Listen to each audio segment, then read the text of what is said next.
Hello teachers, learners, and parents. Sir Jeff po, at your service.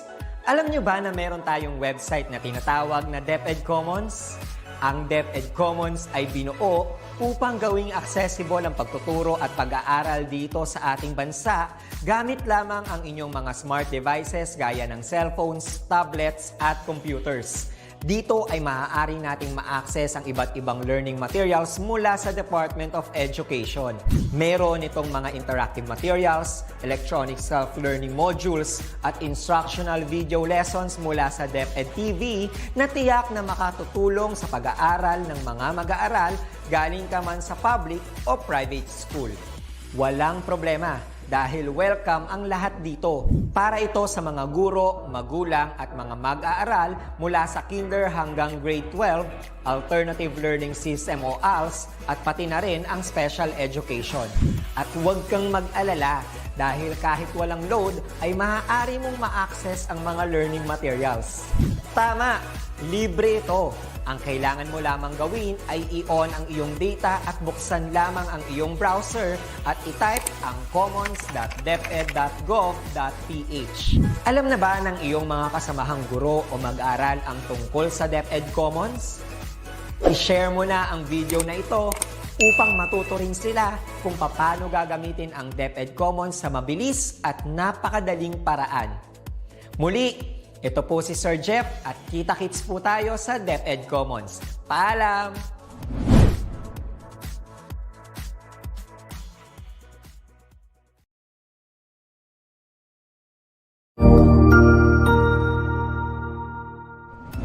Magandang araw, Sir Wilbur po, at your service.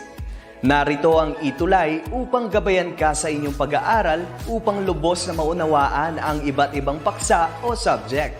Ang ETUlay ay isang free online tutorial class na pinangungunahan ng ICT's Educational Technology Unit sa pamumuno ni Undersecretary Elaine Del B. Pascua. Ang programang ito ay hindi lamang para sa mga bata, kundi ito rin ay magsisilbing gabay sa mga magulang at mga guro kung paano nila ituturo o gagabayan sa bawat asignatura ang kanilang mga anak o mga estudyante. Sa kasalukuyan, ang self-learning module mula sa rehiyon ng Calabarzon at kilala sa tawag na pivot ang ginagamit sa ating ETUlay online class. Kaya ano pang hinihintay ninyo? Ihanda na ang inyong mga ballpen o lapis, papel o kwaderno at samahan kaming itulay ang pagkatuto para sa bawat batang Pilipino.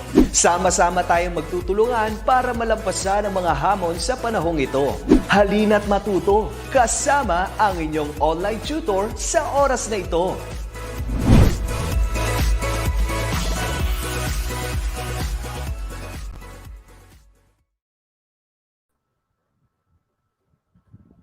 Hello everyone! Luzon, Visayas at Mindanao. Andito po uli ang inyong tutor, Tutor Alan Adem, na galing po sa Cebu. Sana kayong lahat ay nasa mainam na kalusugan sa pakikinig ninyo sa aming programa sa ETUlay na kung ngayon ay nasa Week 4 na tayo. Okay, so hindi lang natin alam, no? Yung mga araw na dumaan na ngayon ay Week 4 na pala tayo. So excited na ba kayo? Dapat maging excited kayo dahil ngayon ay Huwebes. Okay, we are now on our weekend. Sama-sama na ang buong pamilya palagi. Kaya lang, dapat magsuot tayo ng palagi ang mask at saka mag-social distancing. Magpabakuna na siguro kung dapat magpabakuna upang makamtan natin ang ating herd immunity. Kung sa ganon, we are very safe, no, to face everyone. Gayun pa man, we need to be cautious of our health. Yan naman ang mas importante. Hello, John. Okay, si Sir Jester, pagkaliwanagan, magandang hapon din sa iyo. Sa pakikinig mo at sa learn something about this.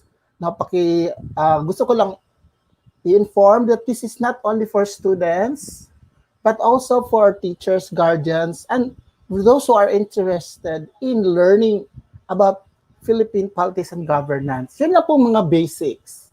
Dahil hindi naman ito pang kolehiyo, no? We are basing on our most essential learning competencies. Good afternoon din sa iyo, Jeffrey Lajo Tindok. God bless din sa iyo. Ingat palagi. Okay. So let us now begin. So get your learning modules, your notes and pens. Okay, at saka mag-focus. Yun naman ang pinaka-importante sa lahat, na maging focus tayo. So we have a undivided attention. Okay? Disclaimer lang po. Okay? The fair use of a copyrighted work for criticism, comment, news reporting, teaching, including multiple copies for classroom use or online use, scholarship, research, and similar purposes is not an infringement of copyright. All pictures and images used herein are copyright-free, courtesy of Creative Commons, unless otherwise quoted from other sources. Yan. Okay, meron tayong mag-brief overview tayo. Ano yung nalalaman natin last time so that we can connect to the new lesson for today. Dapat may connection yan, di ba? So, last time we discussed about features of local government unit. Okay? LGU. Kumbaga, this is another or not just another part of the government, but somehow in the local setting. So apart from the executive, when we have under the executive, it supervises the local government, which is composed of regions and cities, municipalities, and even supervision of the autonomous regions, no? Then there are features of the local government unit. Now, you do not forget this one. Huwag mo kalimutan. Pag sinabing local government, embodied yan sa local government code. Okay? So, decentralization of administration and power. Okay. So, hindi na doon lang nakatalaga ang administrative power sa national or the central government. So, naging localized siya, is decentralized. So, mas mainam yan kasi hindi na siya ng central government, hindi na siya napupuno ng mga gawain. At saka, there is what we call self-reliance and autonomy of the local government units. So, and all the devolution of the basic services, like the garbage collection, the environmental sanitation, the health services, etc., which is now done in the local government unit. Okay. These pictures relate to our lesson, no, for today. And I want you to code. So may activity tayo. You have to decode the pictures because it means something about our lesson. Okay? As you can see, you have to decode this one. This pertains to to expressions or words or characteristics regarding our topic. So you can see there is what we call map, right? Okay, that's the map of the Philippines, this one. And we have also, what can you say, our ballot boxes, right? And people or maybe teachers like that kasi malapit ang eleksyon, di ba? Mga teachers na naman ang siyang tumutulong sa pag-mobilize ng election or halalan. Okay? That will be last year though. Okay. So, ano ito? What expression is this? Okay, you just try. So, we have the map and the ballots. So, this means yes. Right. It's national election. So, nation and election. Every May, di ba, nangyayari ang national election. Meron din tayong national at saka part of the local election. So nationwide yan simultaneous. Except for those places that are, of course, declared by the Commission on Election or COMELEC as unsafe. So they might have their different dates. Okay, next picture. Oh, this is a symbol or a logo of a certain department in our government. So what is this? Okay, can you guess? Let's guess. This one is the Commission on Election. So the Commission on Election is the agency that has all the powers of jurisdiction during the election period. Okay. So the current membership of the COMELEC is headed by no other than Chairman Sheriff Abbas. Okay. And of course, completing the composition are the members or the honorable commissioners of COMELEC. And these are Commissioners Maria Rowena Avelia Guanzon, Socorro Inting, Commissioner Marlon Casquejo, Commissioner Antonio Co. Jr., and Commissioner Aimee Ferrolino. Okay? Ito.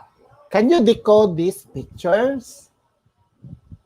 Of course, you can read it, right? These are the parties, right? But these kind of parties are what makes our election colorful.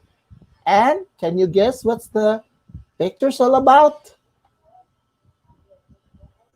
Okay. These are political parties. Meron dyan lakas in your CD or Christian Muslim Democratic parties. They have the Liberal Party, and we have the Nacionalista Party and Partido na Demokratikong Pilipino, or the PDP Laban, in which our president is I think he's the chairman of that, the overall chairman of the PDP Laban. I'm not so sure, but he is the head of that. Okay? And so we guess already this is all about the nature of elections and political parties in the Philippines. Naku, alam niyo, ang politika dito sa Pilipinas ay very, very much lively. Very, very, very much lively. Kasi we have to choose the candidates from among the many aspirants. And of course, that is embedded in the Constitution that we are going to exercise our right to vote, or the right to suffrage. Okay? In a democratic society. So people has to choose, right? And this is in accordance with our most essential learning competency, which is analyze the nature of elections and political parties in the Philippines. So let's go first with the discussion. Uunahin natin ang nature ng elections sa Pilipinas. So under the Constitution, elections for the members of Congress and local positions, except barangay officials, occur every second Monday of the third year after May 1992. Because we're not observing after that. Okay? That means every 3 years of the term of all those people in the Congress or the lawmakers, and of course, even the president, no, and the vice president, excluding the barangay officials, because they have a separate election for barangay. Okay, and that will fall every second Monday of May. And so presidential and vice presidential elections also occur every second Monday of May every 6th year after May 1992. Kasi yung term nila is 6 years. But yung mga kongresista at yung mayors, mga local officials, except barangay, they are to stay for 3 years. But Vice President and President are 6 years. We have tackled that one already last time. Okay? And all elected officials, except those at the barangay level, start and end their terms on June 30 or 30 of June of the election year. So we may have an election next year. So by June next year, that will be the end of the term of our president and vice president and all, and some congressmen who have already served their term, and mayors and vice mayors and councilors for the purpose, no, of the duration of their office. Okay, so that will be on June next year. So malapit na, that will be 1 year from now. So every citizen, ano yung mga qualifications? So alamin natin. So every citizen 18 old or above on election day who has been a resident of the Philippines for at least a year and for at least 6 months in the place where he or she is registered. So kailangan 18 years old. That's the legal age. So magpa-reason yung mga kabataan na 18 years old and above. And dapat resident ka sa Philippines. You possess a resident certificate, or yes, that you are really a resident of the Philippines. And you have a 1 year of stay, at least 6 months in the place where you want to locally vote. Kasi may local election sa mayor, dapat 6 months ka dyan. And who is not otherwise disqualified by law. So, wala siguro, hindi sinususpende yung right mo to vote. Kasi may mga kaso na hindi ka na talaga pwede mag-vote. No? Okay, so, another one, to actually vote, a citizen has to register, of course. Paano ka maka-vote? No? Kung hindi ka mag-register. Hello sa'yo, Sir Joel Kodiamat from Flora National High School, Division of Apayao. Okay, good afternoon sa'yo, sir. So to actually vote, a citizen has to register. And of course, the COMELEC has the registration period of several months prior to the election, and that will be posted, right? And those who are not registered do not appear on the voters list and not eligible, meaning ineligible to vote despite being otherwise qualified to do so. O, diba? So, yun ang nangyayari pag hindi nakarehistro. At ngayon din, after 2 elections na hindi ka nakavote, re-registration ka uli. O, diba? Magre-registration ka uli. Okay. Yes, hello, Madam Ara Alfante II. Yes, our country has a multi-part system as provided in the Philippine Constitution. That's correct. And napaka-advanced. Yes. Now, the qualifications of people aged 18 to 24 may vote in Sangguniang Kabataan or the SK elections as with their adult counterparts. The COMELEC has a registration period a few months prior to the election. Why they said few months? Because depending upon the volume of registrants, it's the COMELEC who can set the dates. If they say this is the deadline or they can extend the deadline, they can have. Okay? So let's talk about absentee voting, because that is one of the nature of elections in the Philippines and even in other countries, right? So an absentee voting, an electoral process that enables person who cannot appear at their designated polling places to vote from other location. Now that's an absentee voting. It doesn't mean absent ka sa voting. Kasi pag absent ka talaga, wala ka talaga, hindi ka talaga pwede. You're not counted and you are not exercising your right to vote. An absentee voting also is embedded in Republic Act 9189 as the also overseas Absentee Voting Act of 2003. Yes. And the absentee voters are divided into 2 types. the local absentee voters, and the overseas absentee voters. Okay, let's talk one by one. So who are these local absentee voters? So this include people who are working during the election day. So might be teachers are part of those.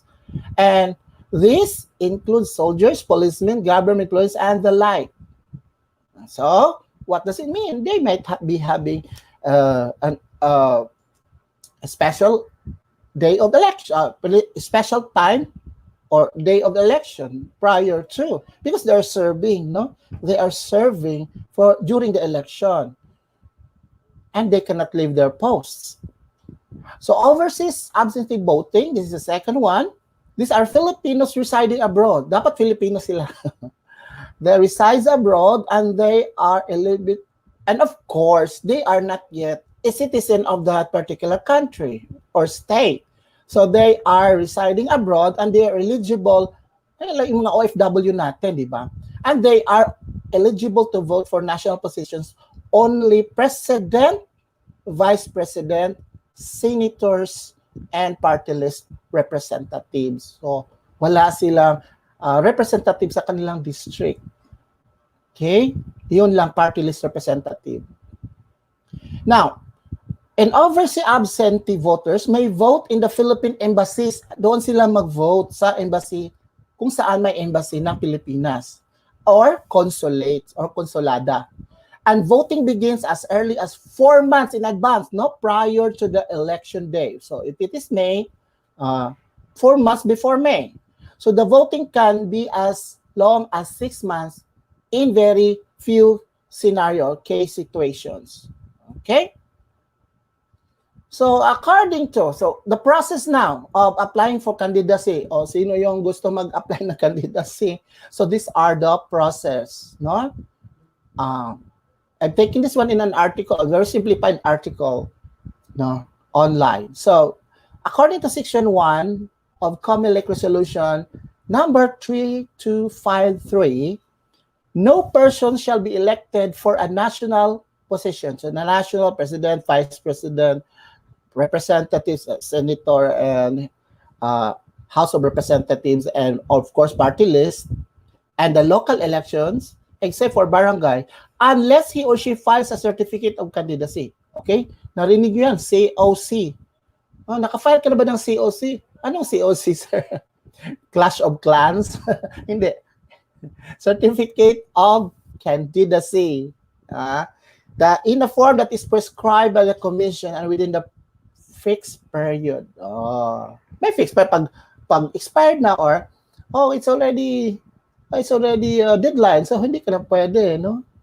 And next, no person shall be eligible for more than one office to be filled in the same election. Hindi ka pwede mag-apply for the certificate of candidacy, isa sa congressman at isa naman sa pagka-senator. Hindi pwedeng gano'n.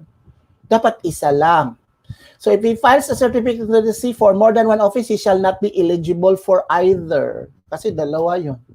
So, next, another provisions in the process is that a person who has filed a certificate, when I say a person, it has to be mean a Filipino citizen, right? A person who has filed a certificate of candidacy may, prior to the election, withdraw the same pursuant to Section 11 whereof. So the filing of the withdrawal of a certificate of candidacy shall not affect whatever civil, criminal, or administrative liabilities the candidate may have incurred. Hindi naman yun nakaka-apekto sa kanya if mag-withdraw siya. Siguro nakita niya on the last hour, ay wala pala akong masyadong political, machineries.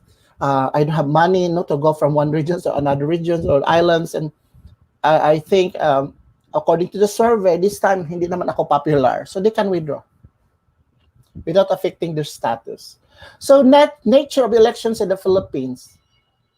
So now let's look into the process of voting. Kanina, the process of filing for candidacy. And now it's the process of voting. So sa hindi nakakaalam, especially our senior students, and some youth, ito yung proseso. First, you have to identify yourself. And the COMELEC, you have to look for your name. Oh, in the COMELEC, no. This is in the list of the COMELEC that is posted mostly in the schools, no? Or it has an online registration where you can access this one, no? The identification. So you have to verify your identification. So you look for your name on the voters list posted by your polling precinct to verify your registration and area designated by the COMELEC, and what room in the precinct you will go to vote.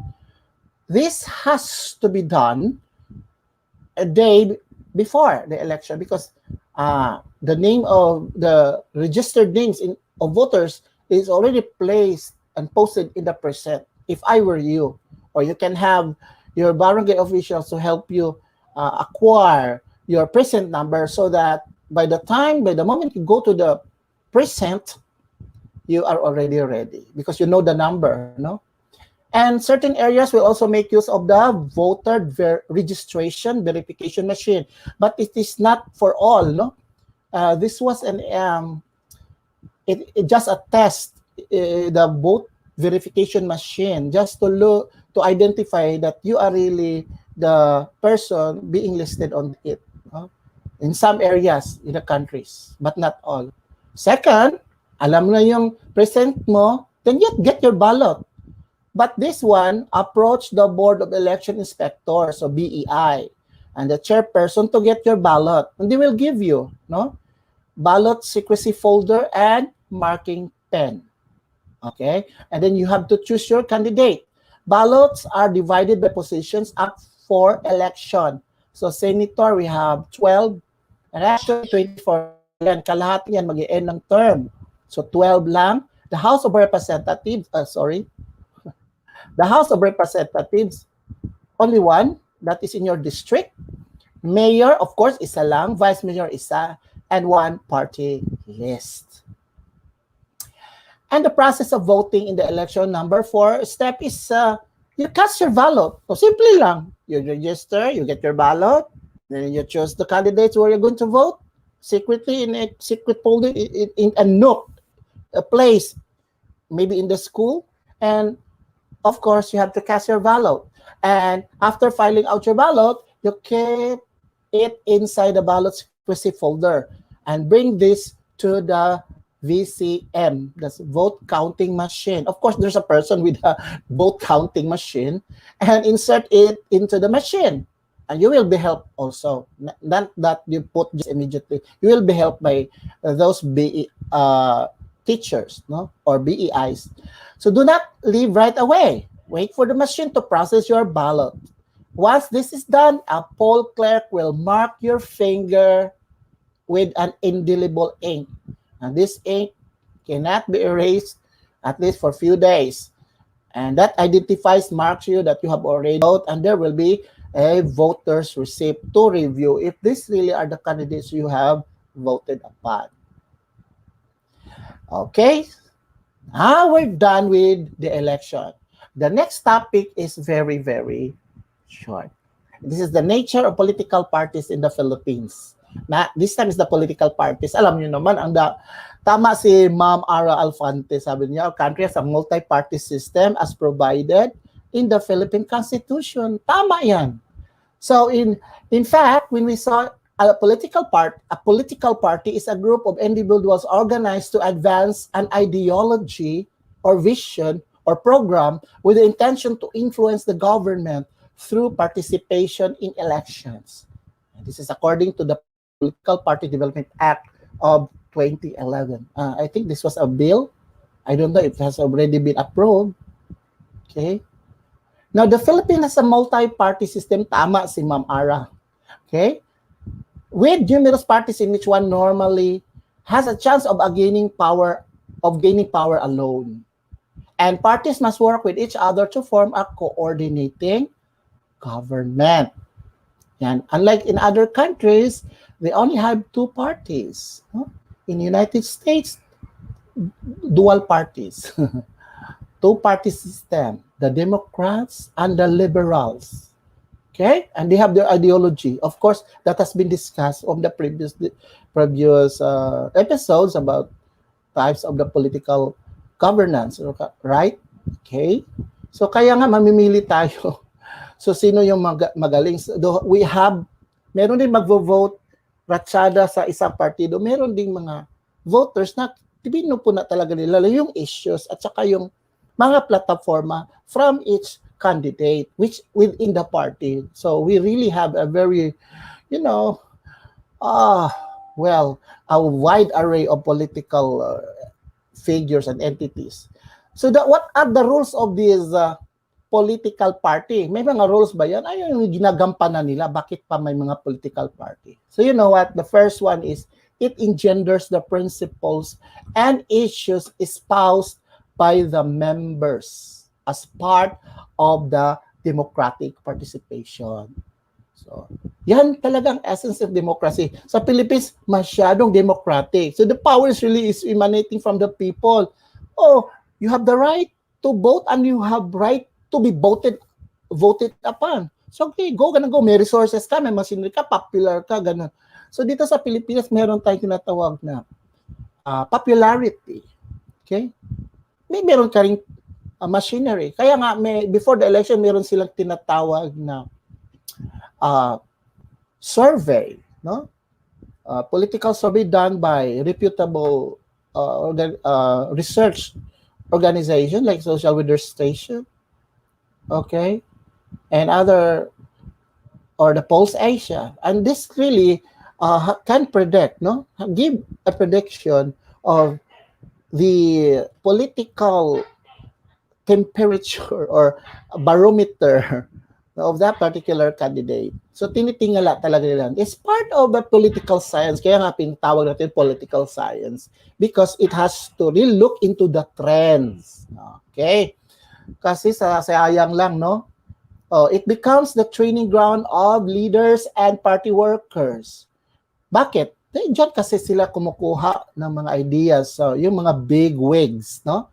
The way they talk, you know, if you are in the company with big people, eventually you will learn the skills, the public speaking skills, right? The promising skills, the embodiment of the aspiration of the constituency, no? And the organizational machinery. Kailang talaga yun. And the organ for electoral campaigns and governments. If I may add, it also gives them their identity. Kasi pag wala kang political party affiliation, it seems to me para kang nasa limbo. And it's very hard, no, to log in yourself and make your your people focus on you and learn from what you have, what your platforms are. So you really have to, that's how important is the political party. That's the role of the political party. Okay, I think I'm on the last of my discussion, last party. So we have a very short discussion, quick discussion, but very fruitful one. May mga issue tayo sa political party system. So, multiple party system or multi-party system sa Pilipinas. Isa dyan ay yung political turncoatism. So, pag sinabi mong turncoat, there's an expression meaning to say, well, naiiba yung mga political affiliation. Ngayon, dito ka na partido, eventually after the next election, andun ka na sa kabila. Why is it so? This act of changing party affiliation by a candidate, and it is deeply embedded in the country's political culture. Ay, magmula pa nung araw. As most aspiring politicians only use political parties as, take note, financial vehicles and machinery during elections. O kaya pala, pag wala kang pera, wag na lang. Okay, pwede rin. Kung sa local popularity, madadala pa yon. But people around, if you want to have a higher position, you have to learn the fact that you need also larger budget for that, especially running for a senator or a president. So, and the support of the party is very essential. Kasi the party have a particular fund, funded by donation, funded by businessmen and those people who have interest. And remember my previous discussion about agenda? Yes, that's part of the political agenda. Businessmen, politicians may have a vested interest, and we cannot just get away from that. That's a fact in our culture, and that is happening even in other countries. There are always interests among the political parties that their agenda must pursue. Okay, so another issue is that dependence of political parties on personalities rather than on issues on political reforms. So, alam nyo naman yan, no? I want to be careful about this, but there's nothing wrong with having people, okay, go for politics.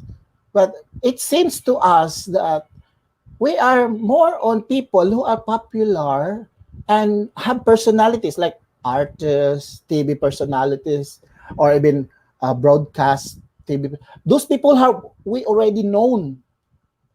For me, that there's nothing wrong with it. Popularity really counts because people know what are your agenda and what you are doing to help the community. So if you want to really, okay, go on with your ambition for candidacy, you must already have the foundation of helping people, dapat. Your presence is already felt by the people. Do not just, okay, this is tutorial and this is also a little bit of advice, although I'm not a political scientist, but I have observed as a Filipino, people really want those people who make change in their life, especially from the local one. Do not go immediately to the highest position. You have to practice, to master the local governance, no? Before you go into a higher position. Kasi paano mo lalaman kung hindi mo talaga makikita, no? At hindi mo talaga ma-manage yung local muna. Doon ang grassroots ng mga problema. So doon ka magsisimula, mag-practice ka doon. Okay, traditional politicians only use political parties as financial vehicles to win the elections. And there is also absence of party loyalty because as what I said, political turncoatism, nagtuturn sila ng coat, no? As well as adherence to the party's ideological principles, platforms, and plataforma and program. Pero may vested interest yun. So, okay, so we are here in the brink of our discussion. So, to wrap up my discussion, I just want to say we discussed the nature of the nature of elections in the Philippines and the nature of the political parties in the Philippines.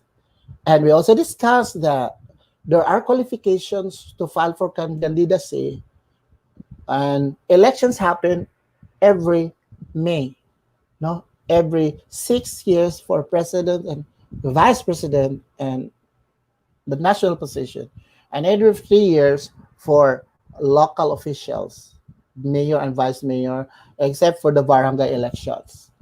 And of course, the political party is very important because it gives identity. It serves also as a training ground for people aspiring to lead or the governance to govern people from local or maybe or in the highest position of the land. And there are also issues, however, in our multi-party system in the Philippines, there are a lot of issues that we have to tackle, and this because of cultural, and this maybe because of affiliation. We also have what we call the economic reason. Yeah, economic reason, and of course, agenda of those people in the party.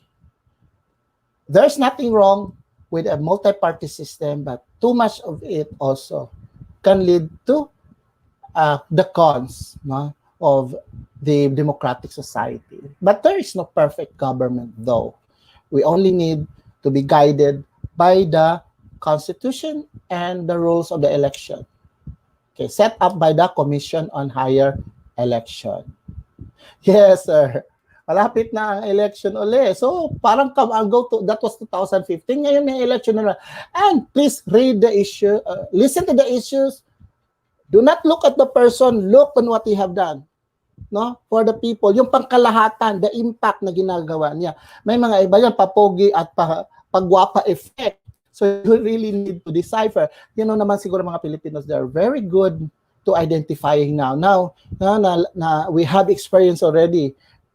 This is what we call the fire, no? The purifying fire, no? Kung ano yung mga character or goal in terms yung mga local governments, no, kung paano sila magdala. So people, it's now your time. It's now your time to think over, okay? Yes. Papogi at paganda, yes. Nako, bibo talaga pag election sa Pilipinas, ano. Okay, sige. So let's now assess. Na-assess natin. Okay, national elections, yup, meaning yes or true. Nope, no. So national elections, except for barangay elections, occur every second Monday of every third year. Yup or nope? Yup or nope? The answer is yup. It occurs every second Monday every 3 years. Yeah, for national elections. Yeah. Yup. Next, those who do not appear on the voters list are still eligible to vote. Yup or no? Those who do not appear in the voters list are still eligible to vote. The answer is nope. You cannot vote without being registered in the voters list. Next, a candidate, yes, correct. A candidate shall be eligible for more than one office to be filled in the same election. Yes, tama si Sir Jeffrey. Nope. And number 4, the Philippines has a multi-party system or a multi-party system. Ang daming party. Party dito, party doon. Yup or no? The answer is yup, of course. Ang daming party natin. Now, as a form of reflection, before I will leave you, voting is as much as emotional act as it is an intellectual one. So, wag lang emosyon at popularidad, gamitin nyo din ang utak ninyo. By Monica Crowley, ito po si Sir Alan, Tutor Alan Adam na nagsasabing sa susunod uli, palagi dito tayo sa ETUlay at sa Facebook Live natin, sa YouTube at sa DepEd TV. So, kita tayo uli every Thursday sa ganitong panahon at araw at oras. So, maraming salamat at goodbye. Love you. Mwah. Keep safe.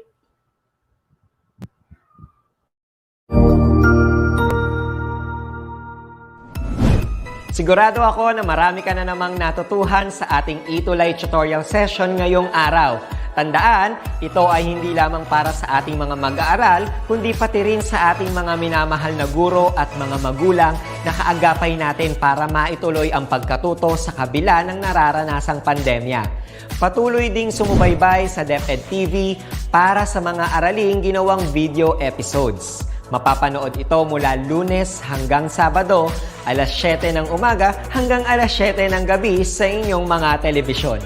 Abangan bukas mula 1:00 ng tanghali ang iba pang aralin sa ating ETUlay free online tutorial session sa mathematics. I-like and subscribe at manatiling nakasubaybay sa ating ETUlay tutorial session sa DepEd Edtech Unit FB page at Educational Technology Unit channel sa YouTube at sa DepEd Tayo at DepEd Philippine social media accounts. Paalam!